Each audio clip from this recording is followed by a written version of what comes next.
we are all here tonight for this town hall to discuss the disenfranchisement of formerly incarcerated voters, with all three of us here tonight to discuss how this has affected us in different ways and why voting is so important. We will also be discussing different resources on getting informed about voting, your voting rights, candidates, and voting while you're actually in the jail. Tonight we have myself, Lea Revels. I'm an ACLU of Wisconsin Rights for All regional organizer for the Fox Valley. Then we also have a good friend of mine, Nikki Wilikowski. She's an ACLU volunteer. She has recently been released after doing 7 years in prison. Then we also have Lisa Bach. She is the founder of From Mariah's Heart. She's a wonderful woman. Let's just get started right away. And I would like Nikki to tell us a little bit of her story and why voting and disenfranchisement is such an issue for her. Thank you, Lea, and thank you to all of you at ACLU behind the scenes right now making this happen. I really appreciate the platform to be able to kind of share where I've come from. So I am an immigrant. I was born in Guyana, South America, and I moved here when I was around 5 years old. I automatically became a citizen when my mother became a citizen, so I was around 12 years old at that time.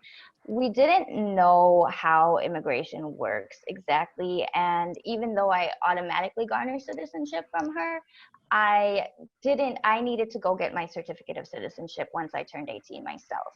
And that's kind of like a process, and we didn't know anything about that. So fast forward, life happened. I experienced some messed up things as a teenager. I got into drugs. I then started selling drugs. I ended up in prison for 7 years. Well, I got 9 years incarceration, 4 years on extended supervision. I did get ERP, so I was out after 7 years.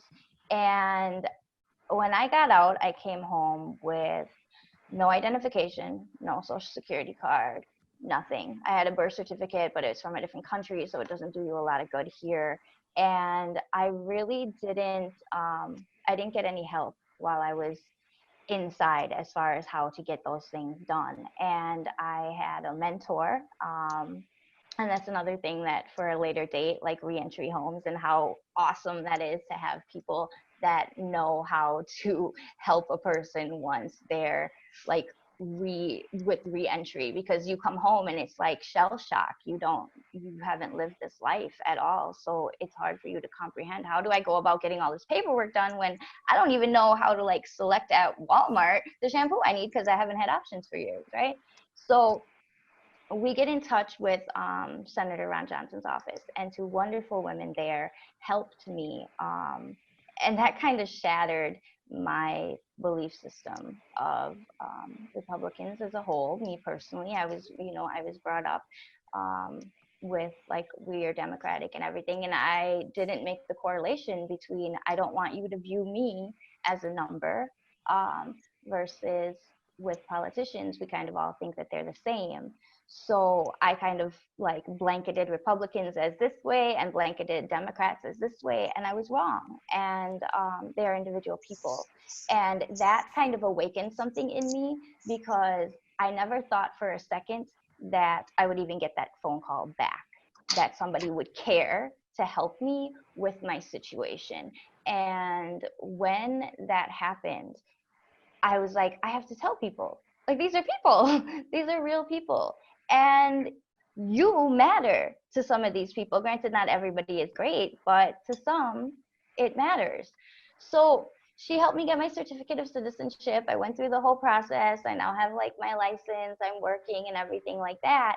And it's voting season is coming up, and I'm kind of bummed that most people might not know, but once you're on probation, you can't vote when you've been convicted of a felony and you're on probation. You cannot vote until you're off of probation.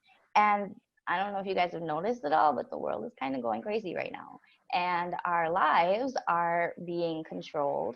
And election season is coming up. So if you have an issue with something that's happening, now is the time to speak up about it. And how you speak up about that is to show up at the polls. And unfortunately for me, I can't do that. Now, there are some individuals, like if you're incarcerated in a county jail and you haven't been sentenced yet, you could still vote. And we'll touch on that a little bit more later. But for me, it's out of the question. So I'm asking my brother, I'm asking my mom, I'm asking everybody, like, who are you going to vote for? And everybody's kind of like, my vote doesn't matter. That, no, my vote doesn't matter. Who am I? And, you know, I probably would believe that. And I would probably be like, okay with that answer if a senator's secretary and a constituent representative hadn't gone out of their way to assist me when I needed it. And because of that, I suddenly believed that there are people out there that really want to make a difference. And some of those people are in positions of authority to where they can make a difference. And if you don't show up to the polls and you don't like the way things are going, then nothing is going to change. Your lack of belief is going to fuel the outcome that you dread. So for me, I'm like, you guys need to go vote, right? Like, you can't sit here and complain about these things if you're not willing to vote. And yeah, you might have to call your elected official once or twice or email them a couple times, but I promise you, because I know, I've seen it happen, and I've reached out to other individuals and they have helped. Another thing that came up was there was some votes, like absentee votes, that had just been kind of laying around, and people are like, well, are they even counting my votes? And I think Lea can touch a little bit more on what they're doing to make sure that all of the votes are being accounted for. Yes, there are now barcodes on all of the absentee ballots so that you can track your ballot on myvote.com. So you have to just make sure you request your ballot early so you can track it the whole time on myvote.com. There are a lot of people who still don't feel comfortable mailing their ballots back in because I know in Oshkosh we had a problem where a lot of ballots were left at the post office in bins, just left sitting there. And that's a very valid concern.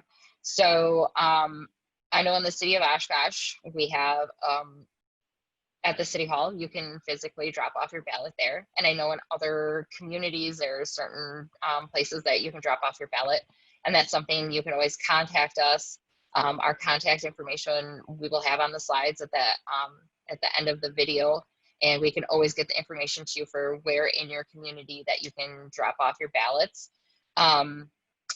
You know, even if you do request your ballot, but then, and then this is also a concern that we've heard from people, you know, well, if I request a ballot, and is that going to prevent me from being able to vote in person if that's what I decide to do later on?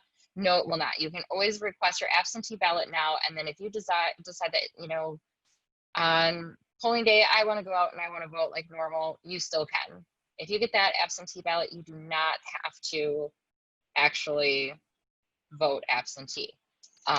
You know, at this point, it's just a safety measure with everything that's going on. Now, mind you, if you request your absentee ballot and you just never get it, and you request it several times and you never get it, or if you do go out and you vote on polling day and there's issues that you see, contact Wisconsin Election Protection. We will also have their contact information, whether it's by phone. You can contact them on Facebook, Instagram, Twitter. Give them any type of concerns that you have. Wisconsin Election Protection is obviously what they state, election protection. Thank you.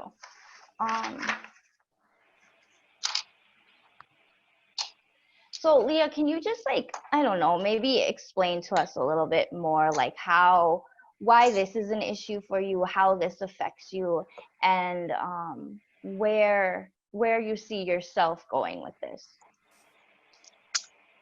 Well, disenfranchisement of voters affected me personally, um, because I was convicted in 2008 for a crime that I committed in 2007, and I have never been able to vote since then.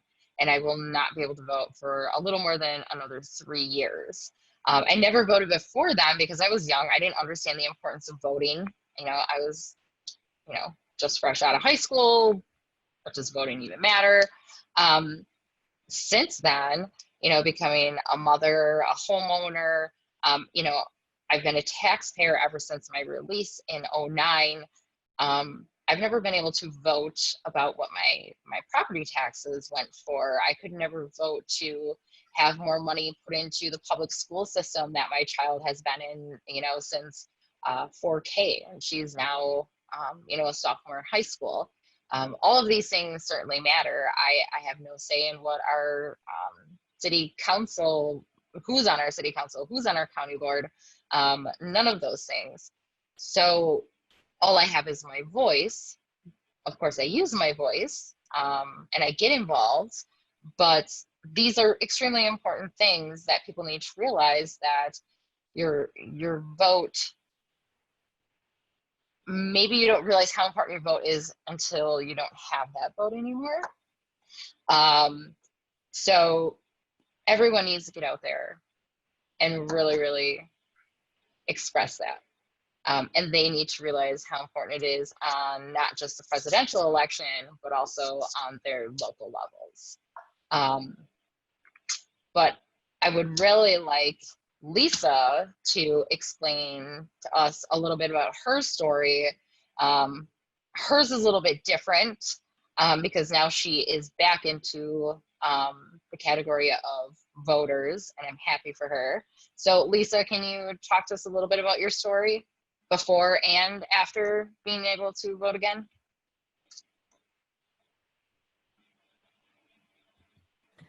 Sure. So I also am a formerly incarcerated person, and I had 5 years on paper. So prior to being off of paper, I knew the importance of voting. And so a lot of what I was doing was meeting people, helping getting them registered, driving people to polls. I would bring water to the polls for people who had wait in lines. Sometimes I would even wait with people who were going in. You can't technically go in with people who are going in. It's just, kind of really not ethical. Could be like considered swaying their vote. But I would wait in line with them as a support for people who are just, first-time voters.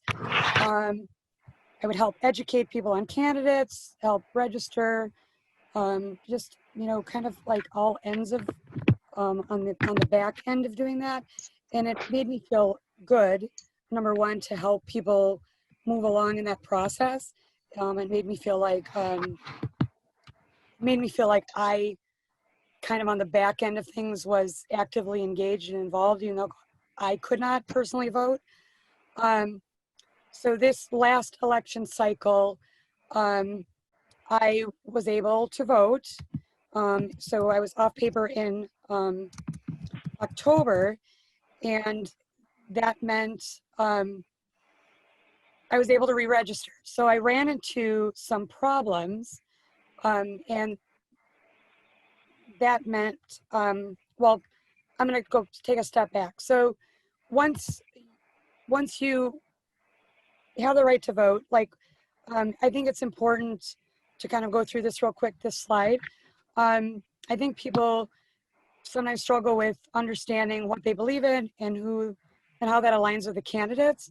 So I included like some slides about that, understanding what you believe in and how that aligns with candidates, who the candidates are that they have in their local areas, what you need when you're registering to vote, and how to get that if you don't have it, and then where to register. And I just want to touch on this, that little political quizzes thing that you put up there, because I haven't actually had the opportunity to do it yet. But for you guys that are watching, like, I'm definitely going to do it tonight. And I thought that was awesome when I first heard about it, because a lot of times we, like, for me, I had just voted. If I could vote, I would have voted, you know, like my parents always voted Democrat, so I'm always going to vote Democrat. um, Being in the situation that I am now and learning the things that I've learned recently, I realize now that you can't, like, I really want to, like, ingrain in people's brain that people are people. Their inmates are not numbers. Politicians are not all demons. They're individual people. So you being a person, it's so important that you figure out what it is that you believe. And things like this quiz right here will help guide you, will ask you questions, and will help guide you to figure out exactly what it is you believe, so that you make educated decisions based on that belief for who you want to see in office that correctly aligns with you. Because we're not here to tell you who to vote for. The whole purpose of this is to get you to recognize, that you have this privilege that many people don't have, and show you how to make educated, wise decisions based on the privilege that you have been given. So I really just wanted to point that out, like, underline, really want you to get that, like, check out that quiz and see what it is that you really believe. Because sometimes we don't even know. We've let so many things come into our brain that we just subscribe to, and we don't even know if that's really what we believe. And I really want to thank you, Lisa, for putting that together and finding that site, because I think it's awesome.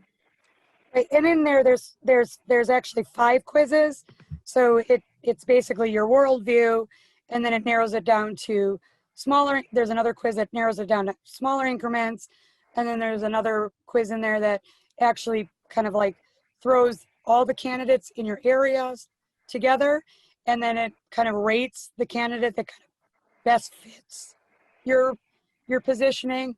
So like I was showing Lea, when I showed her how mine worked, it says like this candidate was 91% fitting my how I answer the questions, and another candidate was like 11%. And then, but you, even taking that, like I weighed that all against one of the other quizzes, which is my worldview. And so even though like one of the candidates was like 91%, I didn't, the reality is, worldview wise, like I would never vote for that person. I would have voted for the candidate that was the 11% according to the other quiz. So, taking all of the quizzes kind of gives you a broader spectrum and a broader idea of like where you would actually be and how you would vote. So I would recommend taking all of those quizzes, because it gives you a broader idea of who you are, what you believe, and how that weighs against the candidates in your area. So when I was actually able to register, and the format's going to be a little different, because this is based on the format I used just recently. So it's going to look a little different. But so when I loaded through Wisconsin My Vote, it shows the registered voter found, but it was my name and then status. Where you see the status, it says registered. It said the words ineligible felon. So that was problematic for me. And then under current address, it showed my previous registration address, not the one where I'm currently living. So, and then it said update name or address. So that was a big issue, because I was off paper. I had been off of paper for several months. I had already been discharged. I had my discharge information. And when I was looking at that, I was like, well, why is that a thing? So on this form, when you scroll down, it actually has your clerk of court's name and number. So I scrolled down and I got the number and I called the clerk and I said, this is an issue. why is it showing that I'm ineligible and I'm a felon? And she was like, well, I don't know. And I said, well, this needs to be corrected. I have some concerns based on, purging and other issues. And the reality is it took 15 minutes to correct. I gave her my JOC information, my discharge information. She did whatever she did on her end. I deleted the information off of, like, I just deleted, and then I re-uploaded my voter, and it was fixed. So I was able to, re-register under my current information and then go back in, and it was fine. So I wanted everybody to be aware that if you see that information, don't freak out. It's not a big deal. If you want, and really, I don't know that if I wouldn't have, called the clerk and had that fixed, that it would have been an issue. However, I just wanted to make sure that was corrected so it wasn't an issue. I have spoken to some other people that are not previously registered. I actually just spoke to a gentleman who I helped register this week, and he had not previously registered. He just got off of paper this week, and he did not show up as not eligible because of a felony status. So I don't know why mine showed up that way. If it was just because I was previously registered, like, I don't know if there's a rhyme or a reason to that, but I just wanted people to be aware that if it does show up, not to, like, get upset or freak out or think that it's over. Like, you are still eligible. If you want to correct it, correct it. It's an easy fix. It's a worthwhile fix, and that you should definitely go about doing that. And your info will be at the end of this video. So if someone were to have questions or were to, like, run into something like this, you would be willing to kind of guide them or point them in the right direction, right? Correct. So can you just, like, tell us a little bit about, like, what it felt like to be able to, like, have a voice? Because that's the part, right, that's the hardest, is where you feel like you don't have a voice and all these people are in control of your life and you have no say. Like, we come out of jail or we come out of prison or whatever, and we don't have a voice. But what does it feel like? And I can't wait for the day that I can finally, like, so many people are like, I'm not gonna vote, and I'm like, why? Can you tell us what that felt like? Well, so often I tell people, like, the only time I cried, even during my sentencing, was when, and I already knew it was coming, but I was so active within voting and within this region before this happened. But when the judge said that I couldn't vote, like, I remember crying. Like, that hit me for some reason, like, beyond everything else, that hit me in the gut. So when I was allowed, when I was allowed to vote again, like, even with COVID going on and there being so many problems, like, I remember being so excited. And, like, even with my mail-in ballot, there was some issues. And I remember, like, calling the clerk, like, my mail-in ballot isn't here. My mail-in ballot isn't here. Where's my mail-in ballot? And I was like, I'm telling the lady, like, if it's not here tomorrow, I'm calling you back. Because it was that piece where I got to matter. And it felt like I got to matter and my voice mattered. And in the back of my mind, I knew I mattered because I was still helping people get to the polls. But now I actually got to be involved again. I actually had to get to have a say in my own life. And I got to have a say in the pieces of the people that I care about and things that I'm actively involved in those people's lives too. So that was important important for me. Thank you for sharing. And you know, I can't imagine what it would be because I don't have children, and I can't imagine what it would be like Lea, in your situation right now, like with COVID and everything going on, and all these decisions being made about your children, and like mask or no mask, school, no school, like, and to not have, like, I just want people that are watching that do have the right to vote to try and like take yourself out of yourself for a moment and think about the individuals that have children. And these aren't like people that are just like out there, you know, selling drugs, doing drugs, like don't care. Like these are real people, people with feelings, people that pay taxes, people that are trying to live their right life correctly, and they have no say. Like Lea can't control anything when it comes to that. And she has been, I mean, how long did you say you've been out for? How long? 2009, and I think there's a really huge misconception of formerly incarcerated people. They feel like, you know, these people aren't a part of their community, or, you know, every formerly incarcerated person is a criminal, or or not just a criminal, but like some violent offender or some scary person. But they don't realize that most formerly incarcerated people work right next to them all day, every day, or they're standing next to them in the grocery store, or these people are around them all the time.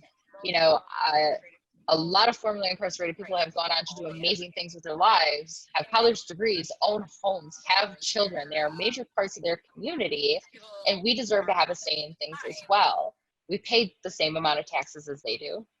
You know, we have to pay mortgages, we have to pay rent, we have to pay to register our vehicles, we have to, you know, pay to have our license plates on our vehicles, we have to pay the same things everybody else does. We just aren't allowed to have a say in any of it, and that's really not fair. You know, when you look at the amount of excessive supervision that our state has and the effect that it has on people's voting rights, it really takes a toll on people. The fact that I'm not going to be able to vote until I'm almost 40 years old is crazy, you know? So I feel like, you know, and I know we have to wrap this up because we did start late, but I want people to really think about, if you have the ability to vote, get out there and vote.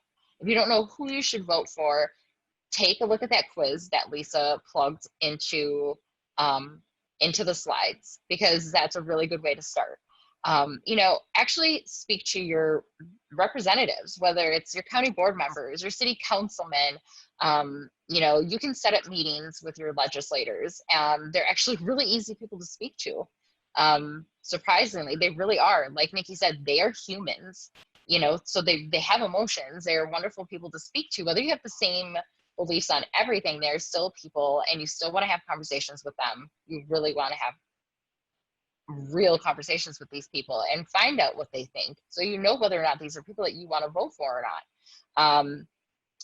Also, a big thing about this election is this is a partisan election. So if this is your first time voting, please realize that when you are voting on this ballot, and Lisa might be able to explain this a little bit better because I can't and I never have been able to, and Lisa, correct me if I'm wrong, but you can only vote for one party on this ballot. So you have to vote either Democrat or Republican, or is it third party? And if you try to mix that, your vote does not count. So if you're going to vote, make sure your vote counts and make sure you're doing this correctly. And this is a partisan election. We want to make sure your vote counts. So make sure you're doing it correctly. And no matter who you're voting for, make sure you're doing it the right way on this ballot. We are also going to plug the information that the ACLU put together on your jail voting rights, because like that was said before, if you are in a county jail and you have not been sentenced yet, you legally are still able to vote. If you are in a county jail and you are sentenced, but only for a misdemeanor crime that is not bribery or treason, you are still legally able to vote. If they are not offering you a way to vote from there, we should be able to get you an absentee ballot somehow. So if a loved one is watching this right now and you have somebody in a county jail who has not been sentenced or is only there on a misdemeanor crime, and you know that person wants to vote, contact the ACLU or one of us, and hopefully we can find a way to make sure that that person can cast their vote, because it, like I said, everybody's vote should count if they're able to vote. There is going to be a lot of different resources plugged at the end of these slides. We would also like everyone to go and take a look at the Unlock the Vote Facebook page, which is a campaign that is very, very important. A lot of other states are restoring felons' voting rights, and we are bringing that to Wisconsin. So you can go check out this page, and it is facebook.com/unlockthevote-Wisconsin. It is an extremely important campaign for all of us, and you're going to hear a lot more about it as the time goes on, but it's extremely important, so please go check out that Facebook page.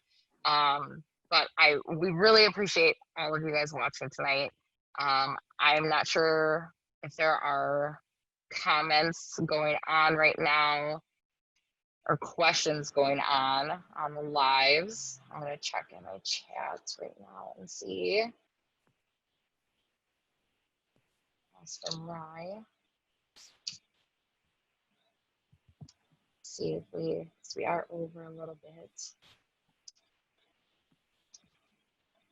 Leah, if you don't mind, I'll answer one question that I saw in the chat from behind the scenes. So I saw someone asked about voting in jails, and I will drop resources for voting in jails in the chat, but I want to be clear that if you are in jail and awaiting trial, or you have been convicted of a misdemeanor other than bribery or treason, you do not lose your right to vote. And so the ACLU of Wisconsin just compiled a report about jail voting policies, and also a toolkit that anyone can use to reach out to sheriffs to encourage them to improve their jail voting policies, as well as help get people in the care of Wisconsin's jails the right information that they need to vote if they still have that right. Again, I'll include those resources in the chat. And then can I just piggyback off of that real quick, along with the Unlock the Vote and what Raisha just said. The people that are watching this that are still on probation or that have been incarcerated, you guys have to, at one point, like, you made it out, you're no longer in, but you have to help those that are left behind. If you remember at all what it was like, these are how, when you reach out to these different nonprofit organizations, you reach out to people like the ACLU, you participate in these things, you talk to your family, you share your story, that is how change is going to happen. So I really want to encourage you guys to do more than just like watch these videos, but to actually get out there and try and call the jails, see if they're handing out their absentee ballots, do what you can with what you have, because that's how we're going to see change. And so often we see people complain about these issues, complain about these things, but they don't show up at the polls and they don't do the extra work that's needed to get these things done for the people that are still locked up. Because when you're incarcerated, your whole life is at the mercy of those that are voting elected officials in your entire life. And even when you're out now, my life, Leah's life, is at the mercy of the elected officials that you guys are voting in. So please just do more than watch the videos. Get out there and put in a little bit of work for us. Contact the three of us and we will help you get involved. We will, give you a list of your representatives in your area that you can, have a meeting with and find out where they stand on crimeless revocations, or where they stand on mass incarceration or excessive supervision, or where they just stand on maybe some of your own personal beliefs. We will guide you on whatever we can. And if we don't have the answers for you, we will, contact my colleagues at the ACLU and find out the answers for you. there are so many different organizations and volunteers and wonderful, wonderful people out there who are willing to help our comrades who are still behind bars. And this is the best time for us all to come together and really fight for change. But the only way we can do that is voting. And if, you know, like Nikki and I, we can't vote. Thank God we have Lisa who can, but we need to also get our family and friends out there to vote. You know, you have to encourage them. And especially if they're standing with you on your beliefs, then they really should be out there and getting their vote in. I think there's a piece too that was important when I could not vote, that I wanted to humanize formerly incarcerated people. And that's why when I could not vote, even the action of bringing water or walking with people while they were registering, or even just standing with people who were waiting in line at the polls, was important for me because it brought a human face to being formerly incarcerated. It brought a softness to our voices, and for me that was important. I can't vote, but I can stand with you and walk with you as you do. And I think we so often forget the act of being humble and kind humanizes us as people. So often we're in that action-driven thing, and we forget that acts of kindness can really do a lot for where we need to be and where we want to be and how we want to drive things forward for people like Nikki or Lea or other people who cannot vote. It reminds people that we are people. I agree. That we're not that horrible picture they have in their minds from the media. Right. You know, we're all made out to be these scary monsters, you know, and a lot of people will have these wonderful conversations with me, and then as soon as I tell them, oh, I'm a formerly incarcerated person, and they ask me what I was incarcerated for, their jaws just hit the floor and they're absolutely shocked. Well, this is reality. You are around formerly incarcerated people all the time, and my story and my past really shows you need to give formerly incarcerated people another chance, and that's why you should also give us another chance to vote. We've done our sentence. Let us vote. So with that, I say thank you to everybody who is watching. We really appreciate it. If anybody has any questions, our contact information is on the slides. Don't ever hesitate to contact any of us. We will always answer any questions that you have. And like I said, if we don't have the answers, we will find you the answers. We will get you in contact with people who have the answers. And please, if you are a formerly incarcerated person, are still on probation or used to be on probation or have a loved one who is incarcerated or on probation, get in contact with us, get involved in this work. We have a lot of people to help.